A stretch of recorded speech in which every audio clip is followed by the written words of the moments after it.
রাসূল সাল্লাল্লাহু আলাইহি ওয়াসাল্লাম আমাদের সকলের ভালোবাসার মানুষ। তার আগমনটা আমাদের কাছে অবশ্যই স্পেশাল, এবং সাহাবায়ে কেরামও কোনো দিন রাসূল সাল্লাল্লাহু আলাইহি ওয়াসাল্লামের জন্মদিবস মিলাদুন নবী পালন করেছে বলে কোনো হাদিসে পাওয়া যায়নি। রাসূল সাল্লাল্লাহু আলাইহি ওয়াসাল্লাম যেই দিন পৃথিবীতে আগমন করেছেন সেই একদিনের ঘটনাকেই বলে মিলাদুন নবী, আর রাসূল সাল্লাল্লাহু আলাইহি ওয়াসাল্লামের 63 বছরের জীবন ইতিহাসকে বলে সিরাতুন নবী। মিলাদুন নবী আলোচনা করা হলো নফল, আর সিরাতুন নবী কায়েম করা হলো ফরজ। হযরত মুহাম্মদ সাল্লাল্লাহু আলাইহি ওয়াসাল্লামের পবিত্র জন্ম হলো আলোচনার বিষয়, পালনীয় বিষয় নয়, অথচ সিরাতুন নবী হলো পালনীয় বিষয়। সেটা শুধুই আলোচনার বিষয় নয়, সেটা পালন করা যায় না, উদযাপন করা যায় না, প্রতিষ্ঠা করা যায় না। 30 পারা পবিত্র কুরআনে যা কিছু আল্লাহ তাআলা অবতীর্ণ করেছে তাই হলো হযরত মুহাম্মদ সাল্লাল্লাহু আলাইহি ওয়াসাল্লামের চরিত্র। 30 পারা কুরআনই হলো সিরাতুন নবী, আর সিরাতুন নবী হলো 30 পারা কুরআন।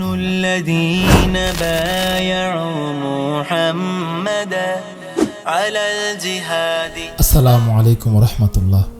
যখন পুরো পৃথিবী নিকষ আধারে ছেয়েছিল, শিরক মুক্তভাবে মহান আল্লাহ তাআলার নাম উচ্চারণ করার মতো ব্যক্তিও পৃথিবীতে বিরল হয়ে গিয়েছে, ঠিক তখনই এই মানব জাতিকে অন্ধকারের ঘোর অমানিসা থেকে আলোকবর্তিকায় স্থানান্তরিত করার জন্য মহান আল্লাহ তাআলা এই পৃথিবীতে প্রেরণ করেছেন আমাদের সকলের প্রিয় নবী হযরত মুহাম্মদ সাল্লাল্লাহু আলাইহি ওয়াসাল্লামকে। পৃথিবীতে তার আগমন ছিল এই মানব জাতির জন্য সবচেয়ে বড় নেয়ামত। তার জন্মের পর থেকে পৃথিবীর সকল মানুষের ভাগ্যাকাশে তার উম্মত হবার মতো সৌভাগ্যবান হওয়ার যে এক অঢেল সম্পদ আমরা পেয়েছি, সারা জীবন তো তার কৃতজ্ঞতা জ্ঞাপন করেও শেষ হবে না। যে মানুষটা এই পৃথিবীতে আগমনের ফলে পুরো পৃথিবীর চিত্রটাই পাল্টে যায়, যার কণ্ঠে দিকে দিকে মুসলিমরা জালেমের থাবা থেকে বাঁচার ডাক পায়, যিনি সততা, সত্যবাদিতা,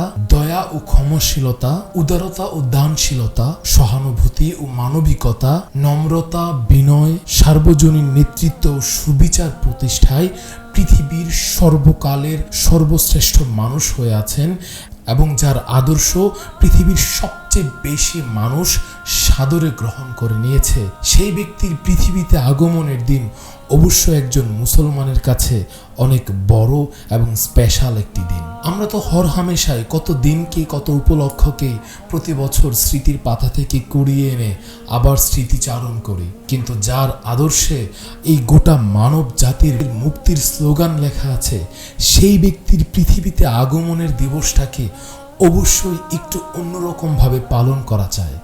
আমাদের সাধারণ নলেজ তো তাই বলে, শুধু বলেই না, মিলাদুন নবী, ঈদে মিলাদুন নবী ইত্যাদি আরও বিভিন্ন নামে বর্তমানে এই দিনটিকে পালন করা হচ্ছে।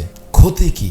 যদি এই দিনটি পালন করার মাধ্যমে একজন মুসলমান সে রাসূল সাল্লাল্লাহু আলাইহি ওয়াসাল্লামকে নিয়ে চর্চা করে তার জীবনের কোনো কিছু নিজের মধ্যে ধারণ করতে পারে, সে রাসূল সাল্লাল্লাহু আলাইহি ওয়াসাল্লামের জীবন থেকে একটা নতুন কোনো কিছু শিখতে পারে, তাহলে এটাতে দোষের তো কিছু নেই। অথবা এমন কোনো একটি কাজ, যে কাজের মাধ্যমে সে রাসূল সাল্লাল্লাহু আলাইহি ওয়াসাল্লামের প্রতি তার হৃদয়ের যে ভালোবাসা আছে সেটা প্রকাশ করছে, এই সুযোগটা কেন লোফে নেবে না একজন মুসলমান? এই ধরনের আরও বিভিন্ন চিন্তার জায়গা থেকেই ঈদে মিলাদুন নবী পালন করা হচ্ছে। আর এই মিলাদুন নবী পালন করতে যেয়ে একজন মুমিনের জীবনের সবচেয়ে গুরুত্বপূর্ণ অধ্যায় সিরাতুন নবীকে পেছনে ফেলা হচ্ছে। সিরাতুন নবী দুটি শব্দ দ্বারা গঠিত। সিরাত মানে হলো জীবন ইতিহাস, আর যখন নবী শব্দটা ব্যবহৃত হয় তখন সকল নবীর ক্ষেত্রেই বলা যাবে, কিন্তু যখন আন নবী ব্যবহৃত হবে তখন শুধুমাত্র হযরত মুহাম্মদ সাল্লাল্লাহু আলাইহি ওয়াসাল্লামকেই বোঝাবে। তো সিরাতুন নবী মানে হলো হযরত মুহাম্মদ সাল্লাল্লাহু আলাইহি ওয়াসাল্লামের জীবন ইতিহাস। মিলাদুন নবী এটাও দুটি শব্দ দ্বারা গঠিত। মিলাদ মানে হলো জন্ম, আর আন নবী মানে হযরত মুহাম্মদ সাল্লাল্লাহু আলাইহি ওয়াসাল্লাম। তো মিলাদুন নবী মানে হযরত মুহাম্মদ সাল্লাল্লাহু আলাইহি ওয়াসাল্লামের জন্ম। জন্মের ভেতর সারা জীবনের ইতিহাস পাওয়া যায় না, কিন্তু সারা জীবনের ইতিহাসের মধ্যে জন্ম পাওয়া যায়।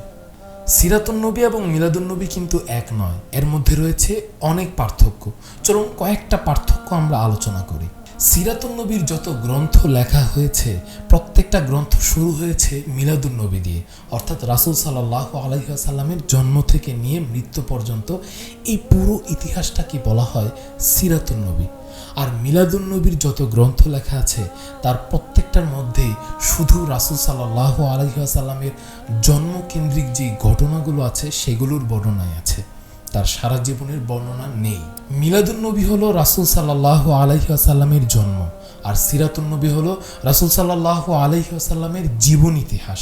শুধু জন্ম আর সারা জীবনীতে যে ব্যবধান, সিরাতুন্নবী এবং মিলাদুন্নবীতে সেই রকমই ব্যবধান। রাসূল সাল্লাল্লাহু আলাইহি ওয়াসাল্লাম যেই দিন পৃথিবীতে আগমন করেছেন সেই একদিনের ঘটনাকেই বলে মিলাদুন্নবী। আর রাসূল সাল্লাল্লাহু আলাইহি ওয়াসাল্লামের 63 বছরের জীবন ইতিহাসকে বলে সিরাতুন্নবী। সেই একদিনের ঘটনা আর 63 বছরের ঘটনার মধ্যে যেই ব্যবধান, সিরাতুন্নবী আর মিলাদুন্নবীর মধ্যেও সেই ব্যবধান। মিলাদুন্নবী আলোচনা করা হলো নফল, আর সিরাতুন্নবী কায়েম করা হলো ফরজ। নফল এবং ফরজে যে পার্থক্য, সিরাতুন্নবী এবং মিলাদুন্নবীর মধ্যেও সেই পার্থক্য। হযরত মুহাম্মদ সাল্লাল্লাহু আলাইহি ওয়াসাল্লামের পবিত্র জন্ম হলো আলোচনার বিষয়, পালনীয় বিষয় নয়। অথচ সিরাতুন্নবী হলো পালনীয় বিষয়, সেটা শুধুই আলোচনার বিষয় নয়। মিলাদুন্নবী শুধু আলোচনার মধ্যে সীমাবদ্ধ থাকবে, সেটা পালনীয় পর্যায়ে যাবে না।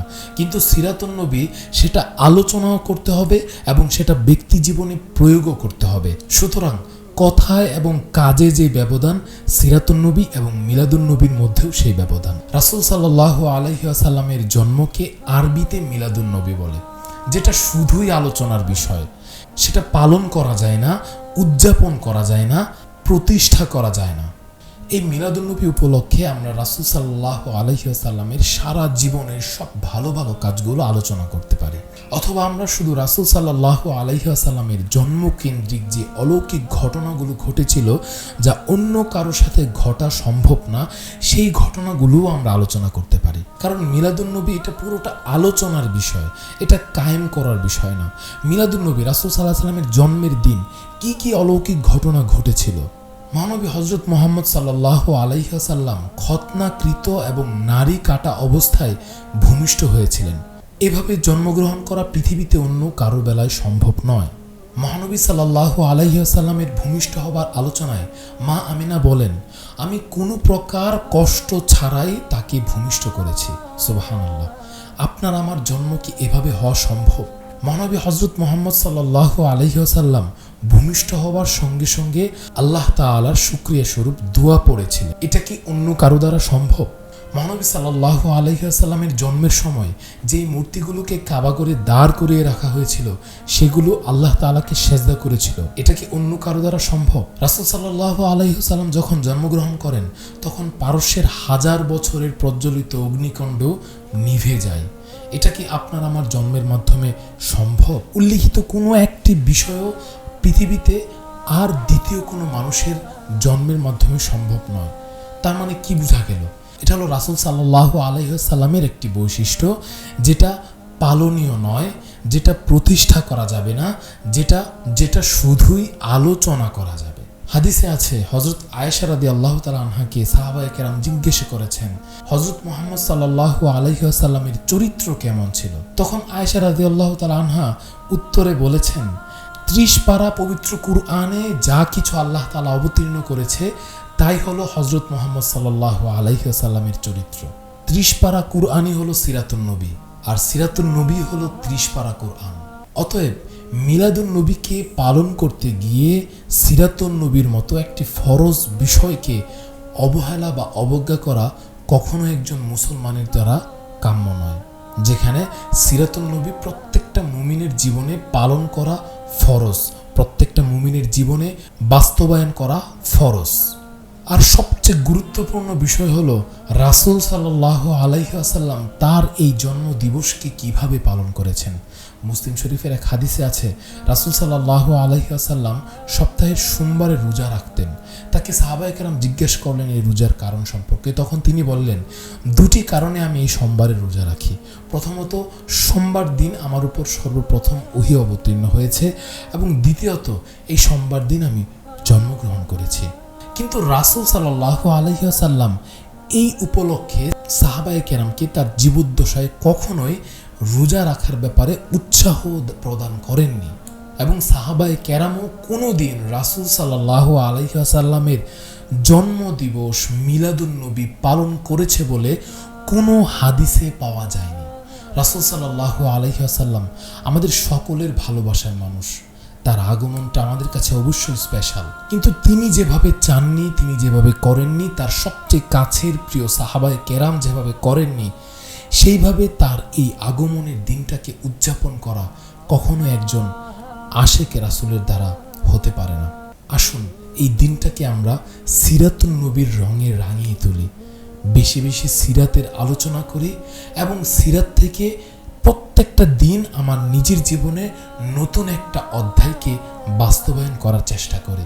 আল্লাহ তাআলা আমাদের সকলকে কবুল করুন, আমিন। আসসালামু আলাইকুম।